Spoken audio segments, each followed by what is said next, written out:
Good morning. My name is Ed Scott, and I'm pleased to be your worship associate this morning.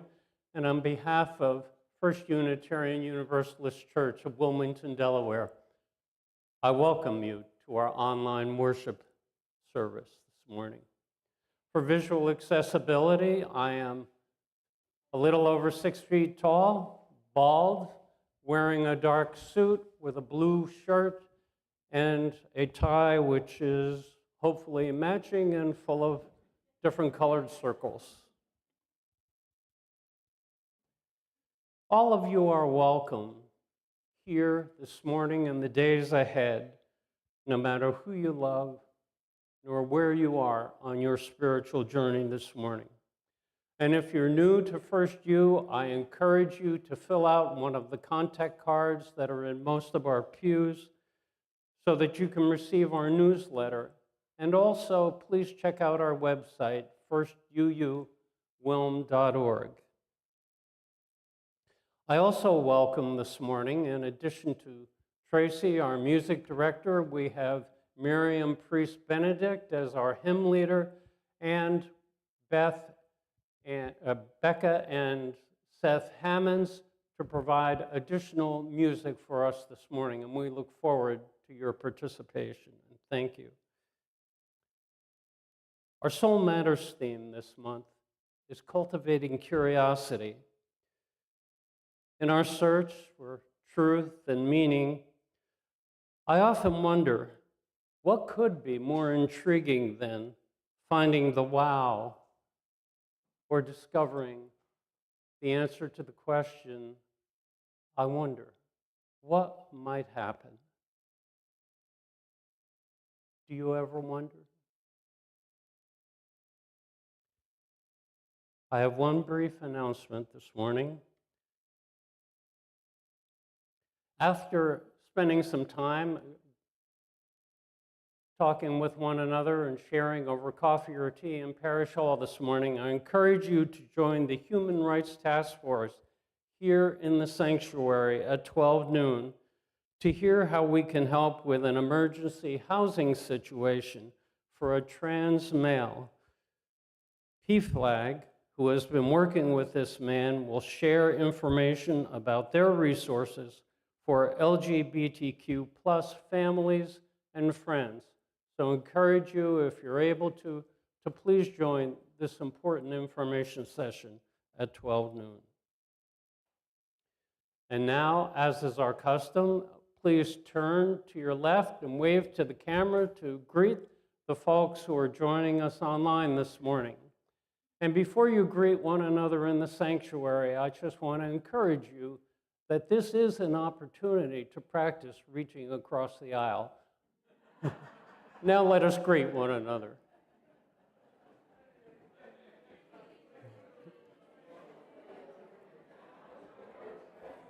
I'll have some informal words and then we'll do this. I'll have some informal words first before we do the call to worship. Okay, yeah, okay.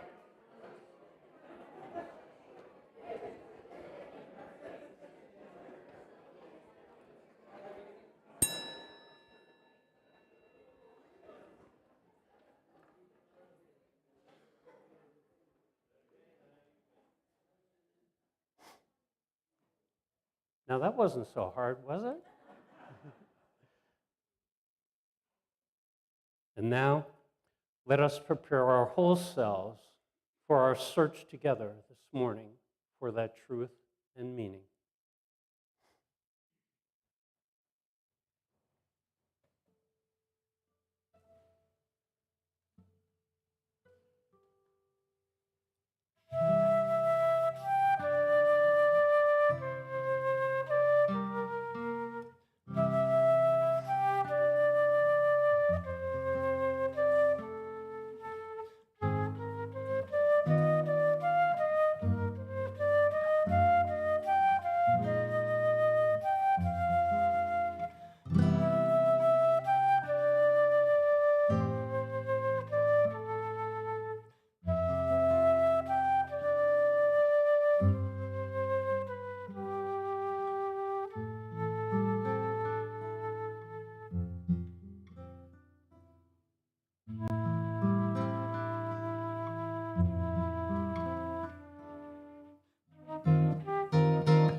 Thank you.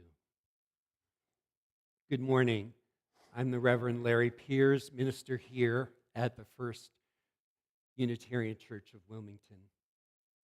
Ed, am I allowed to say over the next handful of services that I have that I love you to this group? Is that okay? Mm-hmm. Thank you. You might have noticed that some people were really caught up in the parish hall and didn't come into the service right away because we're having our first annual Creativity Matters art exhibit. So please make sure you see that, and we've got some sparkling grape or cider and crackers, cheese, cupcakes. We're just going to have a party before we have our afternoon meeting right after that.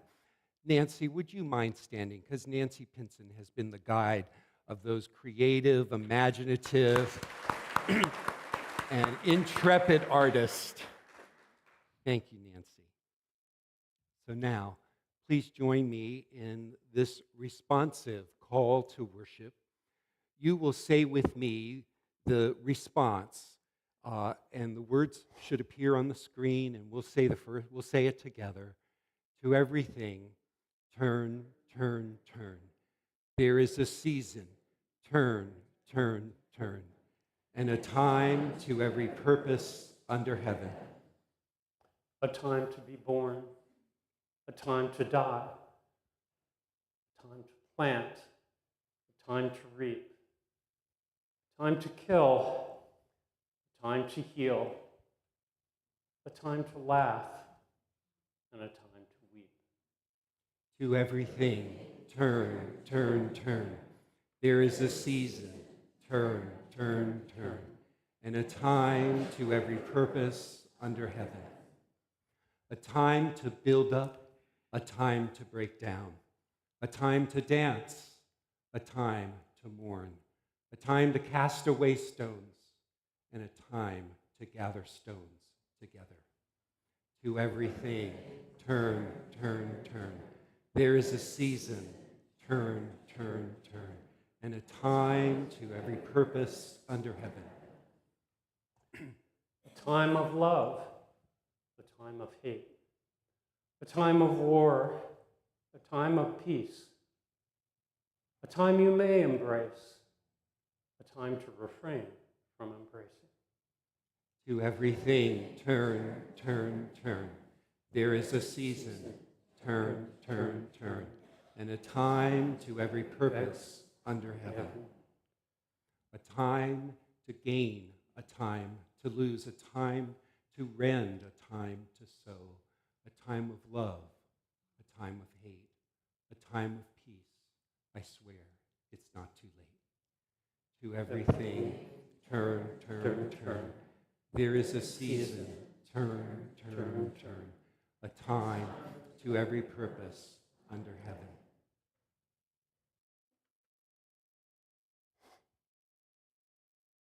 Now, if you have a chalice at home, I invite you to join us as Reverend Larry lights our chalice here in the sanctuary.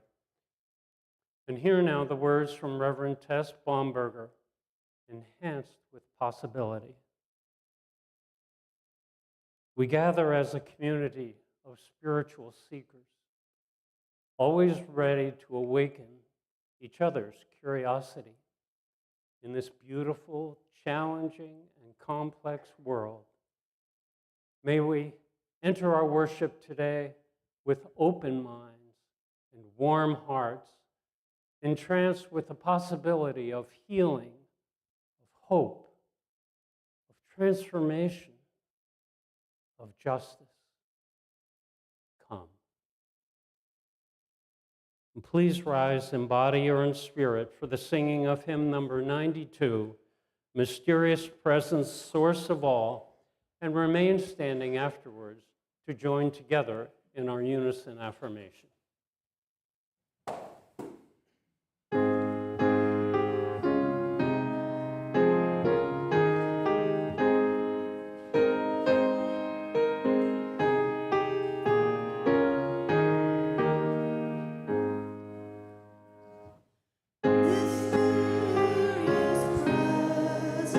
Soul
Let us join together in our unison affirmation.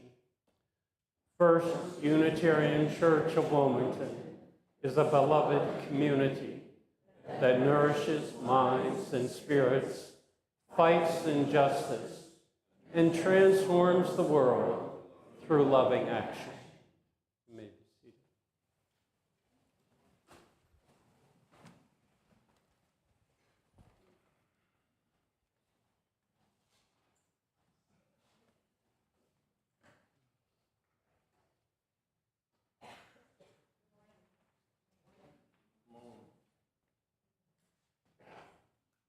Good morning. Is that better?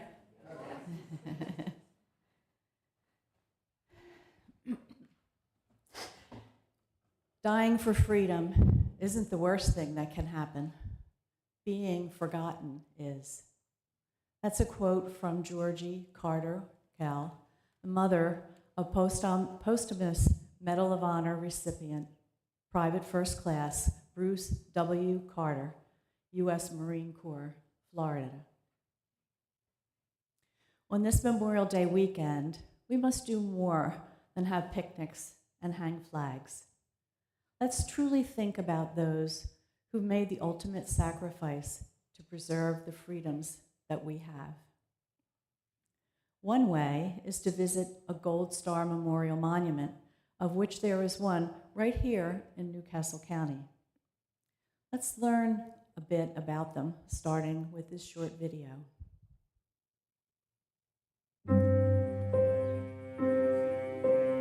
Our mission is to honor, recognize, and serve Gold Star families and the legacy of their loved ones who've paid that ultimate sacrifice. And that really started with seeing a need. Really, one of the initial visions of our founder, Medal of Honor recipient Woody Williams, was to develop and establish a place that belongs to Gold Star families, a place that they can go to meditate, to honor, to remember their loved one. When they see that monument, that memorial, it actually represents their loved one. The grief is still there, that now there is something there that represents their loved one, which gives them some assurance that that loved one is not going to be forgotten. I have been called over the years, many times, a hero. I'm not. The heroes are those who never got to come home. They are the true heroes of America because they gave their lives for her and for us. We as a country need to honor that sacrifice. We as a country need to recognize that sacrifice. The Woody Williams Foundation. The cause is greater than I.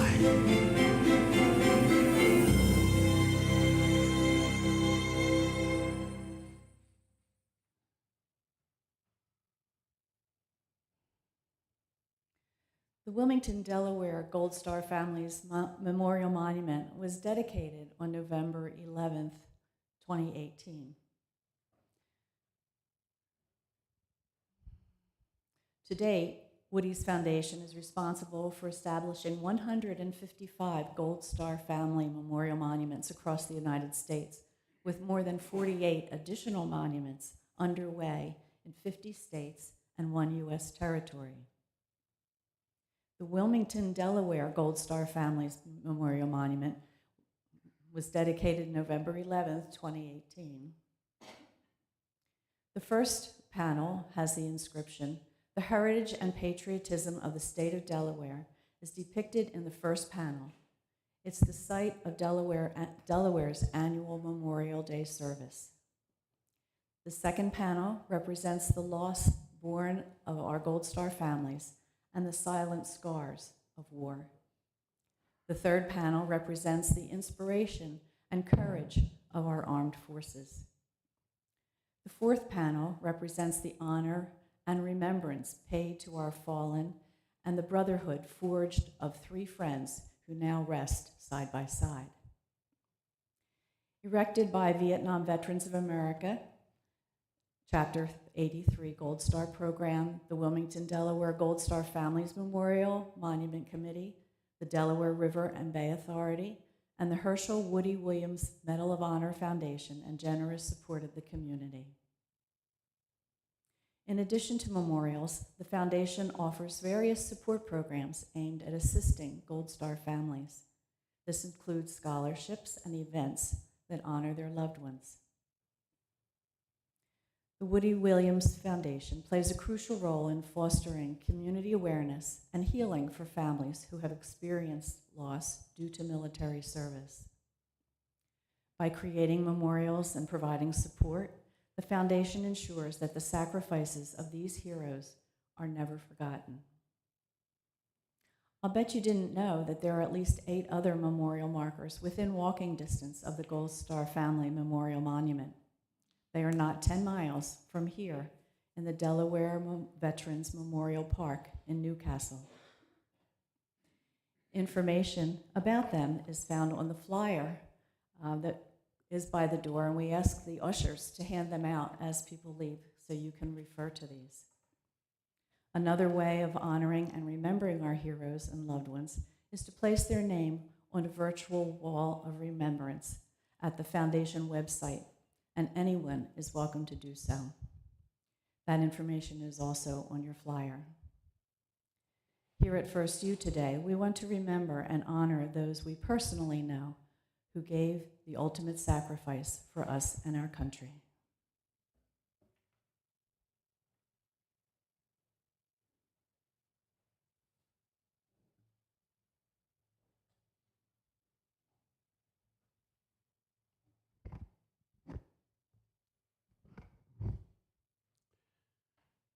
Major Stephen Wright, who was killed in the night, the stalkers and regiment in the Army. He died in a rescue mission in Afghanistan.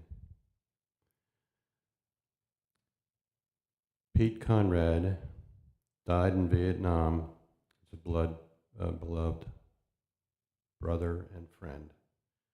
The first one was submitted by Edis Harold. The second one I just read is from Jackie Feldman. David Lee Meyer perished in Vietnam, January 11th, 1971, a childhood friend and classmate of Pam Finkelman. John Flanagan, part of the Manhattan Project, died during World War II, submitted by Richard D. Flanagan. Michael Di Pasquantonio died in Vietnam. He was a friend and classmate of mine. Patients lost in Afghanistan under the care by Captain Karen Thomas, United States Navy, who was an attending physician then. And Fireman Thomas Marin, who was a shipmate of mine who lost his life when the USS John R. Craig was attacked April 9th, 1972. For them, we honor their service.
After today's service, I'll be in the back with graveyard flags to give out to anyone who wants to visit a grave of a fallen friend or loved one who has served our country in the military, regardless of whether they were killed in action or not.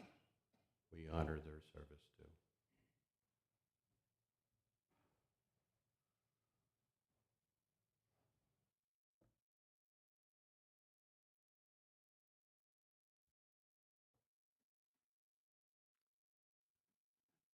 Thank you, Lois and Rick and Tracy.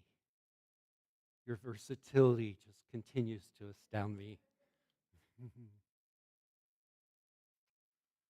So last Sunday, our congregation celebrated one of the rites of passage that we offer children and youth. Last Sunday featured children in the second and third grade and their parents, marking the conclusion of the Age of Reason program. Each child presented their first credo, I believe, statement to the congregation. How many of you were here for that? Yeah, great. So the other rite of passage is for middle school and older youth who, in the Coming of Age program, also present their credo statement. During both last year's Coming of Age and this year's Age of Reason, I couldn't help but admire the poise of the young people as they shared their statements. The point is not just the content of what they shared, but the very fact that they have the freedom to express whatever form their current beliefs are in. This is very different from my experience as a child when I was given by the church of my upbringing not only the questions, but also the pre-approved answers that we had to memorize. Catherine Williamson, who facilitates the program, saves the credos of the Age of Reason children and shows those credos to the same children when they prepare for their coming of age credo as they enter their passage into adolescence. What a wonderful way to convey in an experiential way that as we grow and experience more life, our ways of understanding life and death, God and nature, and our primary ethical stances also grow and develop. As Unitarian Universalists, we're committed to this and what our principles state clearly and succinctly as a free and responsible search for truth and meaning. Clearly, this process does not stop when we are youth. Clearly, each season of our life can call forth from us new understandings, broader perspectives, and deeper ethical convictions that are honed by our life experiences and our ongoing learning. And when Unitarian Universalism works as it should, through meaningful and insightful dialogue with others who think like us and those who don't, we grow together as a community. I have often quoted the Unitarian Universalist religious educator Sophia Lyon Faz's statement, "It matters what we believe," captured in one of our hymnals, Singing the Living Tradition. I will offer here just a few of her statements.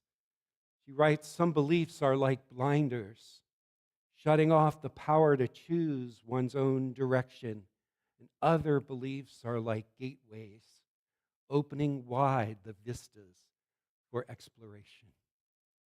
She writes, "Some beliefs are rigid, like the body of death, impotent in a changing world, but other beliefs are pliable, like the young sapling, ever growing with the upward thrust of life." We are schooled into thinking that beliefs are only thoughts, only concepts, but what Faz allows us to appreciate is that they are more than exercises of the mind. Our beliefs are what we put our trust in, what grounds us, and what steadies us during the inevitable torrents of life.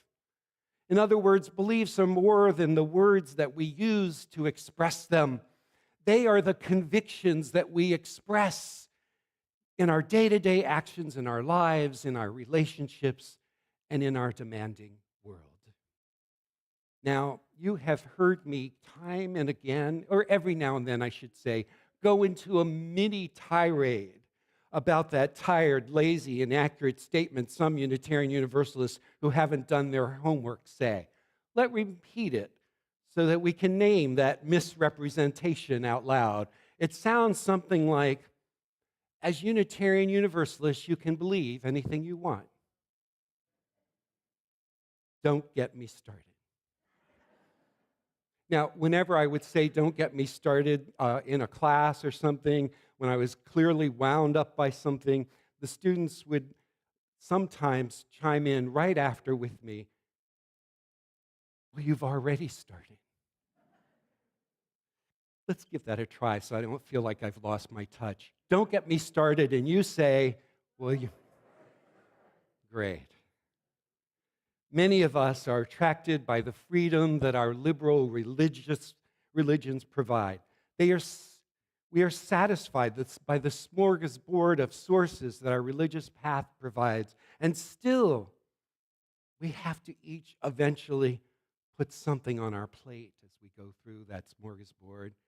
As you encounter the religious smorgasbord that we provide, if we are indeed going to nurture our spiritual life, develop a life of meaning and purpose that has some way to directly engage our unfolding lives in the world that beckons us to respond, we have to choose. In fact, most of us have chosen some convictions from the rich spiritual and humanist smorgasbord that we endeavor to present to members of our congregations, either through explicit expressions of their beliefs or in intentional demonstrations of those convictions in how we live our lives. And the deep and courageous commitment we have as Unitarian Universalists is not to have a one and done credo, but to continually engage with the experiences of our lives and our world in the depths of our own heart and with one another as we live out that principle to affirm and promote the free and responsible search for truth and meaning, not as an ideal, but as a practice that we hone again and again by doing it together. Our Unitarian Universalist guiding value is one of transformation, not stagnation. Can I hear an amen? Think of the image of a handful of wet clay. Are they doing stuff on? Okay. A handful of wet clay rather than a hardened rock. Let's all do that together. Wet clay is engaging with the mystery and the wonder of life itself rather than a hard rock that has no pliability. Embracing and engaging with the mystery within life in an ongoing way keeps us intellectually, emotionally, and spiritually alive. And perhaps we should have a sign at our doors of our congregation that says, caution, mystery is welcome here. We can't afford a religious smugness that imagines that science or reason explains it all. However convinced we are all invited again and again by life itself to stand at the edge of what we don't know as well as what we do. Even for humanists, embracing mystery is not a retreat from reason, but an affirmation of its limits and of the beauty that lies in what cannot yet be fully explained. Humanism values human experience, ethics, and evidence, but it also recognizes that some questions about consciousness, the origin of life, or the meaning of existence will always remain beyond complete answers. Iris Dement declares in her delightful song, let the mystery be in her delightful song. And I declare, let us allow ourselves to also be in the mystery. The same pliability of our beliefs or worldviews that we explore as individuals is also required of us in the larger sphere of our common humanity.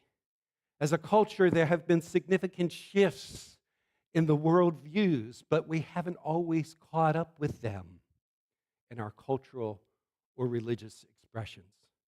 Yet today, our world is luring us towards the realization that some of our previous worldviews and understandings of the world, of nature, of humanity, of the divine have to be re-examined and revised. Our current ecological and cultural crises make us acutely aware that the source of our relationship with the earth, with the diversity of humanity, and with the divine are hindered by the views of a previous age that we haven't updated in quite a while. Among some religious traditions, the worldview is so out of sync with what we now know about the universe that it can seem irrelevant or merely otherworldly or like an old story that it no longer speaks to us. Lest you think I'm referring only to the more traditional religions, I want to include in this even some of those who consider themselves as having progressive religious thought. I wonder who I might be thinking about. No matter how traditional or progressive our religious inclinations might be, if we have not incorporated into our religious sentiment a religion of the earth that senses that matter and the divine are not separate, a religion of the earth that proclaims that we are of the earth and not apart from it, if our religious sentiment is not informed also by expanded understanding of cosmogenesis demonstrated to us by an always unfolding cosmos, then we all need to hit the refresh button. Let's just do it anyway. Hit the refresh button, everybody. Okay. In fact, as eco-theologian Thomas Berry points out, our current ecological and social crises stem from this living between the old and the new stories. As he explains, the old religious creation stories no longer align with modern empirical evidence, and the scientific story often lacks a sacred dimension. The new story, he writes, bridges this gap. In this cosmogenesis story, the universe is not a static place where things merely happen. It is an ongoing creative event. Matter itself possesses the inherent dynamic capacity to self-organize into galaxies, life, and consciousness. In this new story of the universe, informed by contemporary understandings about the unfolding of the universe, humans are not apart from nature. We are the universe reflecting upon itself. In this view, our role as human beings is to transition, to engage in what Thomas Berry calls the great work, so that as humans, we can transition from our tendency to be, as he says, a destructive presence and develop into a mutuality, a mutually enhancing, flourishing earth community that includes us and includes all of life. We can easily observe today that there are those who resist this transition into a new story. A new story that respects our essential interconnectedness, or as the Buddhists say, our co-arising with all that is. There are those in high places, my friends, who are operating from an outdated old story as though their policies or practices, as through their policies or practices, they want to treat the earth only as matter to be consumed, exploited, and extracted. It is really alarming when those who we've elected into high office have taken actions recently to put a stop to the efforts to develop and utilize renewable resources of the wind and the sun in order to financially prop up an industry of non-renewable resources and our addiction and our dependency upon oil. Do you hear what I'm saying? What we are observing is not just policies or politics. What we are observing here is a resistance and a deliberate reluctance to transition from a worldview that no longer serves the sustaining of our earth, living things, and even human beings. What we are seeing is the result of a worldview that sees the divine as aloof and supernatural rather than inherently present in all of matter and in the depth of our own heart. Brian Swim and historian Mary Evelyn Tucker have articulated what they call a new universe story that is quite different than the mythic and materialistic stories that we have been told in previous generations. They write, with our empirical observation expanded by modern science, we are now realizing that our universe is a single immense energy event that began as a tiny speck that has unfolded over time to become galaxies and stars, palms and pelicans, the music of Bach and each of us alive today. The great discovery of contemporary science is that the universe is not simply a place, but a story in which we are immersed, to which we belong, and out of which we arose. This story has the power to awaken in us, they continue, more deeply to who we are. For just as the Milky Way is the universe in the form of a galaxy, and the orchid is the universe in the form of a flower, we are the universe in the form of a human. Let's take a moment and look at the universe that's gathered here. Just look around.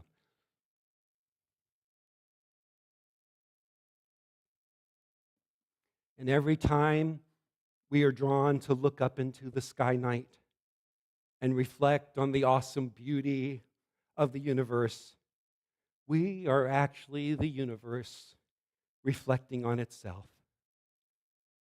And this changes everything. They write.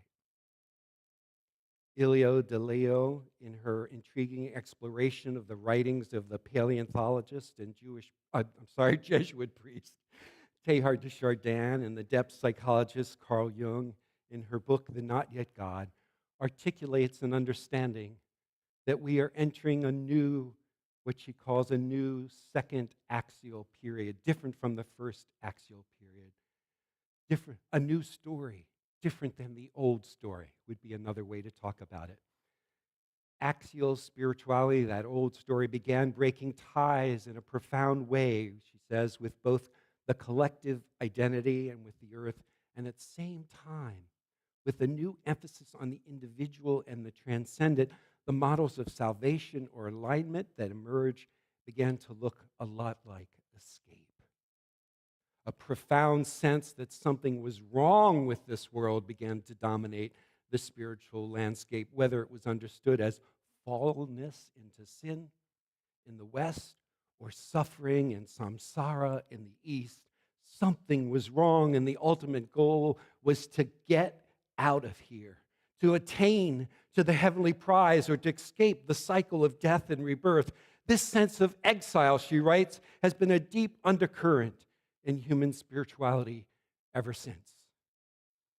But there is a new story that we are sensing, a new story that is emerging and being articulated among us that's inviting us into another shift. Today, more than ever, we have the profound sense of the interconnectedness of life. And you don't need to be a mystic to get this. The truth of interconnection is pouring in from every field of knowledge, From environmentalists recognizing that we are part of a global ecosystem, to quantum physicists uncovering the deep interconnection at the most subtle levels of matter, to evolutionary biologists revealing life's unfolding as a single vast process. Slowly, slowly, we are beginning to discover that there is ultimately no separation within the field of existence. We belong deeply to this world and to each other.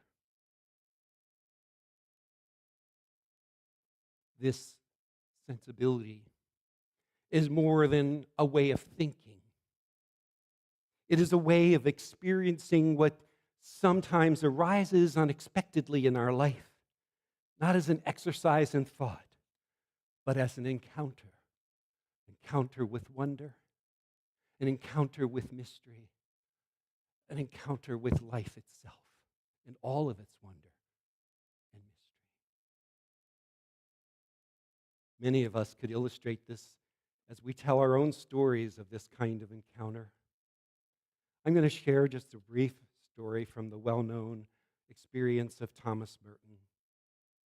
As the story goes, while running some banal errands in Louisville, Kentucky, on an otherwise unexceptional day in 1958, Merton experienced a sublime epiphany on the corner of 4th and Walnut Streets. Even today, there's a sign on 4th and Walnut Streets in Louisville to mark this experience that he had. He recognized a euphoric solidarity with all humankind. Later, describing that, he writes, "I loved all those people, that they were mine and I theirs, that we could not be alien to one another." Ilya DeLeo calls this Merton's Big Bang experience. Not only did his words align with the writings of other revered philosophers and thinkers, she notes, but they also reflect a new global shift in spirituality today. These experiences put him in an ultimate reality, an experience of underlying reality or wholeness that represents a widening of consciousness to the cosmos itself. And it's available to each of us as well. And so I conclude with a prayer that indeed it is available to each of us, with a prayer that recognizes the availability of this enlivening sentiment within each of us. This is my prayer for each of you. This is my prayer for our youth and for our children, that we may know this experience of mystery directly.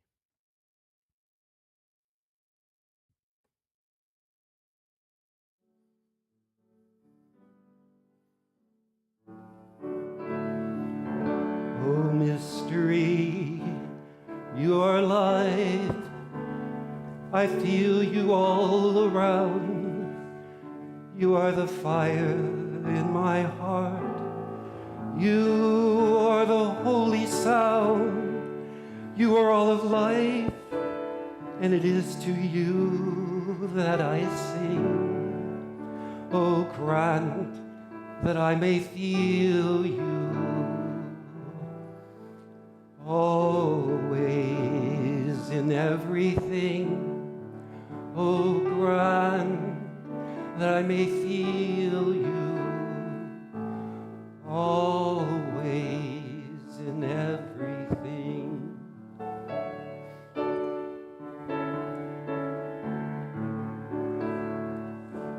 Oh, mystery, you are alive. I feel you all around. You are the fire in my heart. You are the holy sound. You are all of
everything.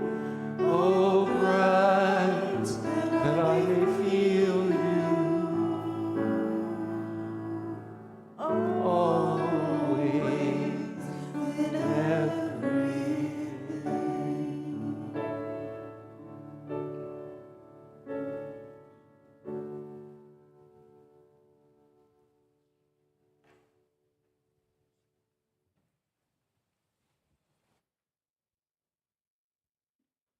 Thank you, Larry.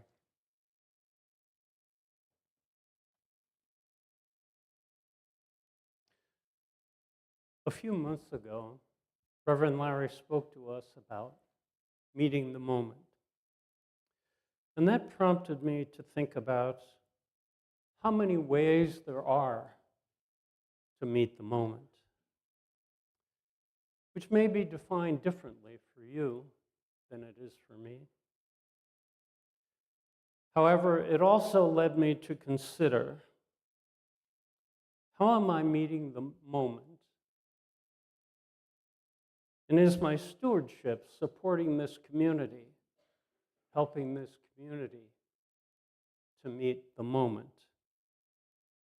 in this, our season, in our faith? I ask you to consider, how are we meeting the moment as we consider our stewardship gifts and offerings this morning? I ask the ushers to come forward to receive our offering. The ways to give will be displayed on the screen in a moment. And I ask you now to join together in dedicating this morning's offering. To the work of this congregation, which is weaving a tapestry of love and action, we dedicate our lives, and these are offerings.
If you have a chalice at home, I ask you to join us in extinguishing the chalice this morning.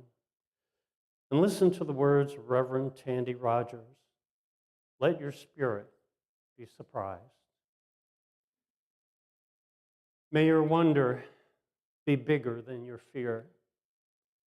May questions lead you gently into truth, not control. May you meet the unknown with wide eyes and let your spirit be surprised.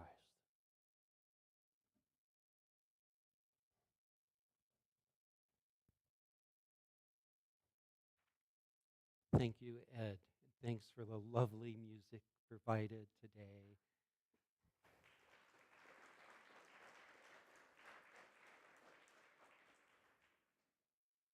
Quick reminders, the first annual art exhibit of the Creativity Matters artists is in our parish hall. Please go and enjoy their art. And then as at noon, should we say? At noon in this room, we'll have someone from PFLAG sharing with us a particular concern that we can immediately make a difference in. And flags are available at one of the tables. The benediction is from Rabbi Abraham Joshua Heschel, who said, "Just to be is a blessing." Let's say that together. Just to be is a blessing. Let's stay in that feeling of blessing that comes to us by just being. Our closing hymn is number 27. In the blue hymnal, the words will appear on the screen. I am that great and fiery force.